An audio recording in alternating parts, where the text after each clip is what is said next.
Hello students, welcome to internetpadhai.com। आप सभी का बहुत बहुत स्वागत है। मैं यहाँ पे आपको 6 to 12th का सिलेबस करवाऊंगी और जैसा कि आप सभी को पता है वो सिलेबस मैं आपको कंप्लीट करवा रही हूँ और यहाँ पे मैं आपको वो पूरा सिलेबस बिल्कुल सीक्वेंस वाइज कवर करवाऊंगी। और अगर आपको पीछे का कोई वीडियो छूट गया या फिर आपने पीछे के वीडियोस नहीं देखे हैं तो आप internetpadhai.com पे उन वीडियोस को देख सकते हैं। इसके अलावा internetpadhai.com पे आपको पूरा सिलेबस सीक्वेंस वाइज मिल जाएगा। और इसके अलावा से 6 to 12th का सिर्फ यही सब्जेक्ट नहीं, से मैथ्स है, फिजिक्स है, केमिस्ट्री है, उन सभी के कंप्लीट कोर्सेज आपको सीक्वेंस वाइज मिल जाएंगे। सो स्टूडेंट्स, हम पढ़ रहे थे उत्प्रेरकों के बारे में, कैटलिस्ट के बारे में हम पढ़ रहे थे कि जो उत्प्रेरक होते हैं ना वो किस टाइप के होते हैं, कौन कौन से होते हैं, उसके बारे में हम पढ़े। तो ठीक है, तो चलिए स्टार्ट करते हैं। टॉपिक क्या चल रहा था हमारा, किसके टाइप चल रहे थे, उत्प्रेरकों के टाइप चल रहे थे। ठीक है, आप भी जानते हैं इस बात को कि हम उत्प्रेरकों के प्रकार पढ़ रहे थे। तो पहला जो प्रकार है वो हमने किस बेस पे पढ़ा, पहला जो प्रकार हमने पढ़ा अवस्था के आधार पर जो उत्प्रेरक होते हैं वो किस टाइप के होते हैं। क्योंकि हमने बोला उत्प्रेरक क्या होते हैं, अभिक्रिया में भाग लेंगे, उसके वेग को चेंज कर देंगे, खुद अपरिवर्तित रहेंगे, तो वो क्या कहलाते हैं, ऐसे रासायनिक पदार्थ, वो उत्प्रेरक कहलाते हैं वो। फिर हमने उसको भागों में बांटा, दो में, समांगी और विषमांगी। उसके अंदर हमने देखा कि हम बोल रहे हैं समांगी, तो समांगी क्या होता है, किसको बोलते हैं, क्या प्रोसेस होती है, किन कंडीशंस में ये लागू होता है। दूसरा हमने क्या पढ़ा, विषमांगी उत्प्रेरक, कि जो विषमांगी उत्प्रेरक होते हैं उसके अंदर क्या कंडीशन होती है, उसको हम किस तरीके से बोलते हैं, किसकी प्रोसेस से कंप्लीट होती है। नेक्स्ट हम क्या पढ़ने वाले हैं, नेक्स्ट जो हम पढ़ने वाले हैं वो हम पढ़ेंगे तो टाइप ही, लेकिन किसके आधार पे। अब जो टाइप हम पढ़ेंगे वो पढ़ेंगे हम क्रिया के आधार पे। ठीक है, क्या पढ़ने वाले हैं अभी हम, क्रिया के आधार पे।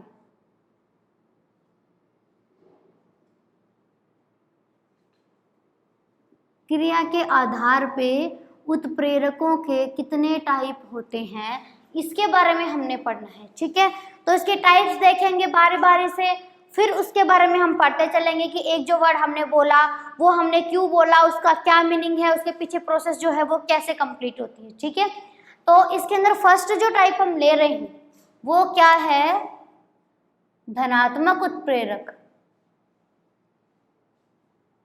धनात्मक उत्प्रेरक। ठीक है, इसके बारे में हमने पढ़ना है। या फिर पॉजिटिव कैटलिस्ट, एक तरीके से हम देखें धनात्मक उत्प्रेरक जो है वो क्या होते हैं। देखिए, आप एक चीज बताइए, धनात्मक का मतलब क्या होता है, जो एक तरीके से देखें जो पॉजिटिव है,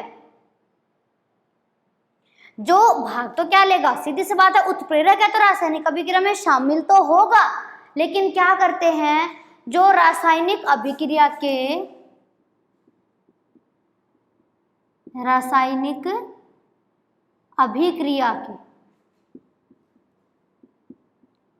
उस रासायनिक अभिक्रिया के वेग को बढ़ा देते हैं। मैंने आपसे स्टार्टिंग में क्या बोला था, उत्प्रेरक वो होते हैं जो अभिक्रिया के वेग को प्रभावित करते हैं। यहाँ पे जो रासायनिक अभिक्रिया के वेग को बढ़ा देते हैं। ठीक है, तो वो क्या कहलाते हैं, वो धनात्मक उत्प्रेरक कहलाते हैं। देखिए, आप एक चीज बताए, पॉजिटिव है, धनात्मक है, तो मतलब वो हेल्प करेगा उसको इंक्रीज करने में, उसको कम नहीं करेगा वो। यहाँ पे हमने बोला धनात्मक उत्प्रेरक, तो उसका मीनिंग यही है कि हम बोल रहे हैं धनात्मक उत्प्रेरक, तो इसका कहने का मतलब है जो रासायनिक अभिक्रिया के वेग को क्या कर दे, उसको बढ़ा दे। या फिर दूसरी भाषा में अगर हम देखें तो ऐसे उत्प्रेरक या ऐसे रासायनिक पदार्थ जो क्या कर दे, अभिक्रिया, जिनकी प्रेजेंस में अभिक्रिया का वेग जो है ना वो बढ़ जाता है, वो क्या कहलाते हैं, वो धनात्मक उत्प्रेरक कहलाते हैं। ठीक है, तो ये जो पहली कंडीशन है इसका आपको ध्यान रखना है कि यहाँ पे जो प्रोसेस है वो क्या होनी है, समझाऊंगी आपको, बट सबसे पहले डेफिनेशन पता होनी चाहिए। हमने बोला धनात्मक उत्प्रेरक, तो क्या होता है धनात्मक उत्प्रेरक, जो अभिक्रिया के वेग को बढ़ा देते हैं। अब हम लेते हैं क्या, इसके एग्जाम्पल, कि एग्जाम्पल के थ्रू हम समझेंगे कि हमने बोला है ना ये प्रोसेस, तो वो हमने क्यों बोला है, वो कैसे कंप्लीट होती है। ठीक है, तो अब नेक्स्ट हम क्या ले रहे हैं, इसके एग्जाम्पल देख रहे हैं।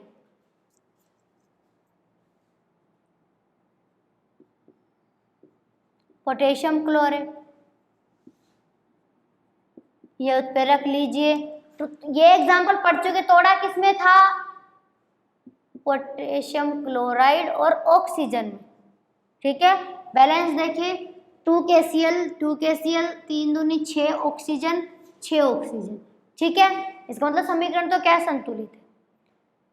अब इस रिएक्शन के अंदर पता है क्या होता है, जैसे हमने बोला है ये प्रोसेस, तो एक चीज आपको पता है यहाँ देखने को मिलेगी कि ये और एक यहाँ पे ये क्या था, यहाँ पे तापीय अपघटन हो रहा है, जो MnO2 की प्रेजेंस में तापीय अपघटन हो रहा है,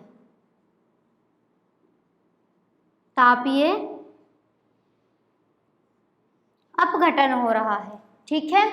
तो ये जो प्रोसेस है ना, किसकी प्रेजेंस में होती है, ये जो धनात्मक उत्प्रेरक होते हैं उसकी प्रेजेंस में होते हैं, जो क्या करते हैं, अभिक्रिया के वेग को बढ़ाते हैं। आपको पता है तापीय अपघटन के अंदर प्रोसेस कैसे कंप्लीट होती है, ये मतलब कम ताप पे रिएक्शन होती है, जल्दी हो जाती है, ठीक है।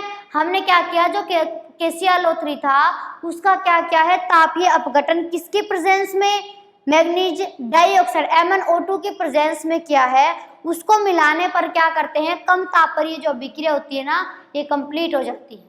यहाँ पे ये उत्प्रेरक के रूप में काम करता है, ये चीज तो आप जानते हो, लेकिन किस रूप में, यहाँ पे एक धनात्मक उत्प्रेरक के रूप में काम करता है, कौन, MnO2, ठीक है। इसकी प्रेजेंस के कारण इस रिएक्शन का वेग क्या होता है, बढ़ जाता है, ठीक है। नेक्स्ट एक और एग्जांपल देखिए, इसके बारे में आप कई बार पढ़ भी चुके हैं, किसका फॉर्मेशन होता है, ठीक है, ये पढ़ चुके हैं। दूसरा इसके अंदर उत्प्रेरक लेते हैं हम, ये लीजिए।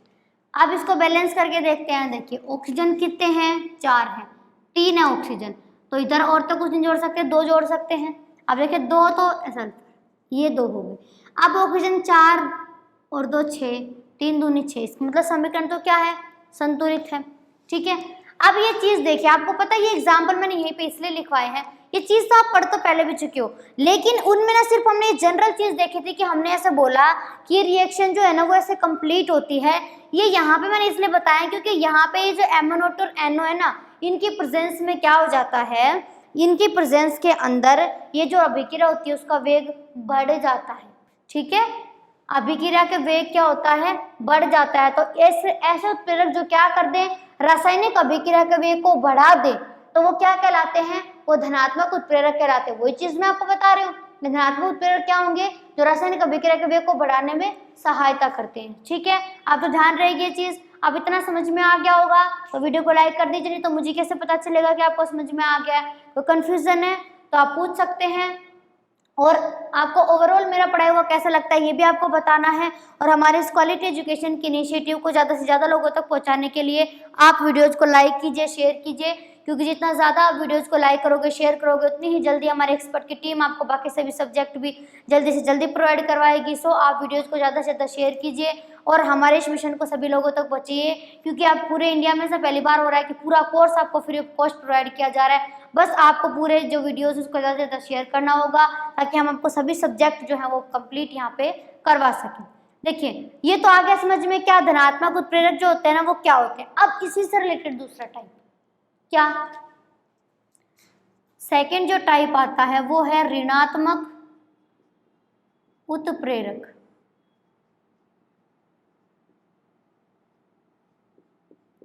ऋणात्मक उत्प्रेरक। तो अब एक चीज तो आप भी समझ गए होंगे भाई, जब डेफिनेशन इसकी क्या थी कि जो रासायनिक अभिक्रिया के वेग को बढ़ा देते हैं वो क्या होते हैं, धनात्मक उत्प्रेरक। तो इसकी डेफिनेशन में जस्ट अपोजिट, जो क्या कर दे, रासायनिक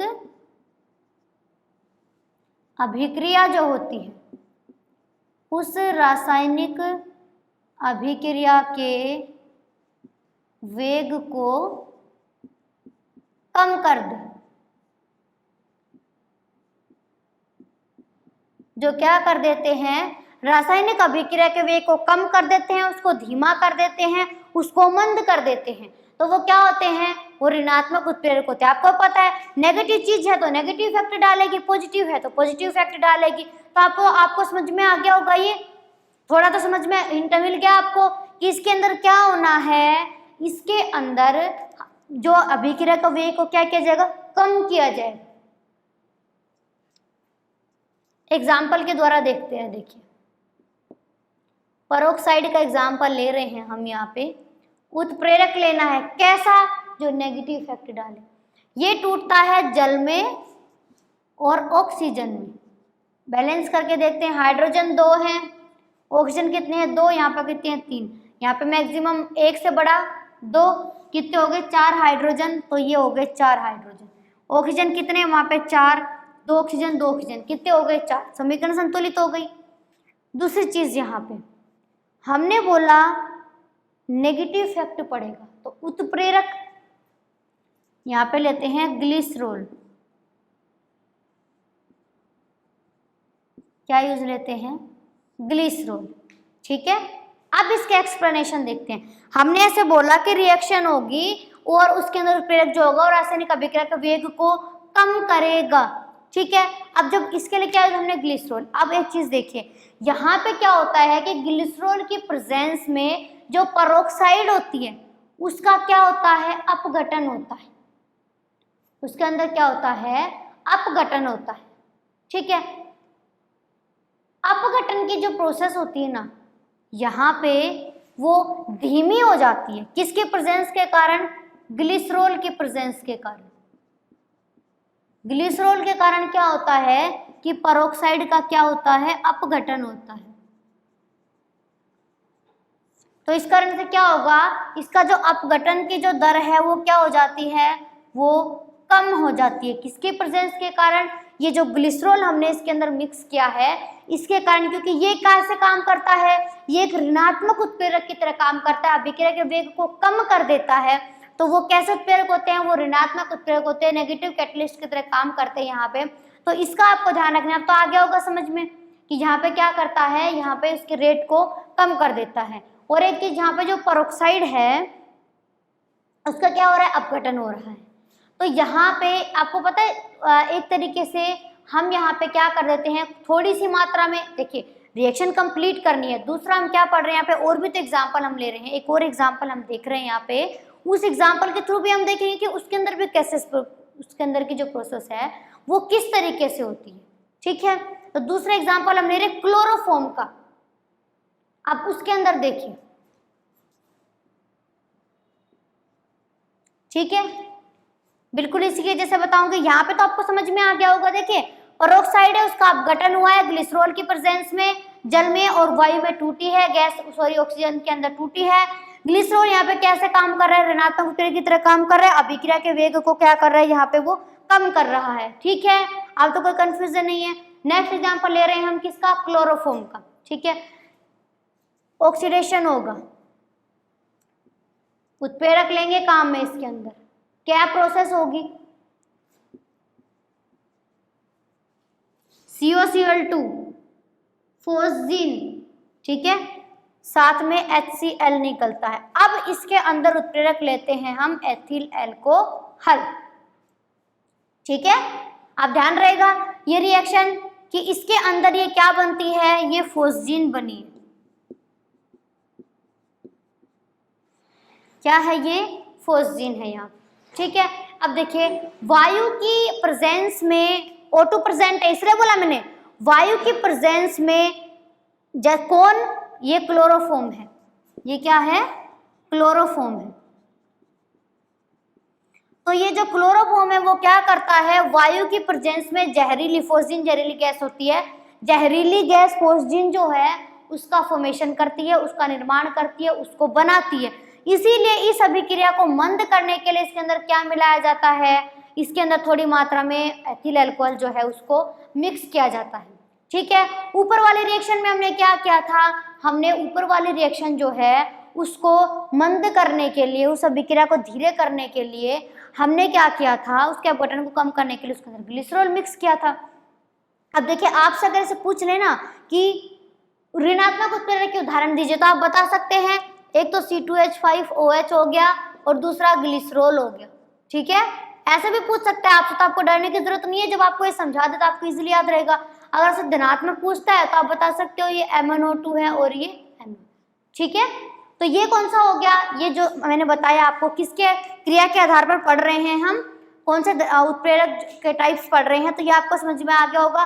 आप बताते हैं किसकी, आपके आज के क्वेश्चन की।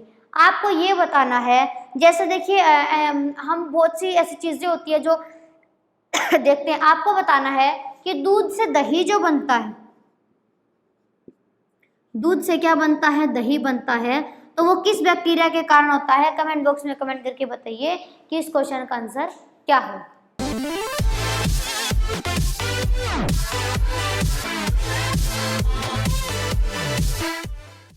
अगर आपको मेरा पढ़ाया हुआ समझ में आया, आपको वीडियोस पसंद आया, तो आप वीडियो को लाइक करके बताइए कि आपको समझ में आ गया है। और अगर कोई कन्फ्यूज़न है, कोई डाउट है, कोई क्वेश्चन है, तो आप कमेंट बॉक्स में कमेंट करके बता सकते हैं। यहाँ पे आपके हर क्वेश्चन का रिप्लाई दिया जाएगा। और यहाँ मैं आपको 6 to 12 का कंप्लीट सिलेबस करवाऊँगी। और इसके अलावा सिर्फ यही नहीं, आपको 6 to 12 के सभी क्लासेस के सभी कोर्सेज, सभी सब्जेक्ट के, वो आपको सीक्वेंस वाइज प्लेलिस्ट में मिल जाएंगे internetpadhai.com पे। इसलिए ना तो आपको कोई टॉपिक सर्च करने की ज़रूरत है, ना आपको कोई दूसरा ट्यूशन क्लासेस जाने की ज़रूरत है, ना पैसे वेस्ट करने की ज़रूरत है। पर इसके लिए आपको हम कंप्लीट मैटर दे रहे हैं, लेकिन आपको वीडियोज़ को ज़्यादा से ज़्यादा लाइक करना होगा, शेयर करना होगा, क्योंकि जितना ज़्यादा आप वीडियो को लाइक करोगे, शेयर करोगे, हमारे एक्सपर्ट की टीम उतनी ही जल्दी आपके सभी क्लासेस के अदर सभी सब्जेक्ट, उनके कंप्लीट कोर्सेज आपको प्रोवाइड करवाएगी, वो भी सीक्वेंस वाइज। और आपको पूरा मैटर जल्दी से जल्दी प्रोवाइड करने की पूरी कोशिश की जाएगी। वो आपको internetpadhai.com पे पूरा मैटर प्रोवाइड करवाएंगे। और अगर आपने सब्सक्राइब नहीं किया है तो कर दीजिए, और साथ में बेल आइकन को ज़रूर प्रेस करिए, ताकि आपको डेली अपडेट्स मिलते रहें, चैप्टर टू चैप्टर आपको कंप्लीट सिलेबस मिलता रहे।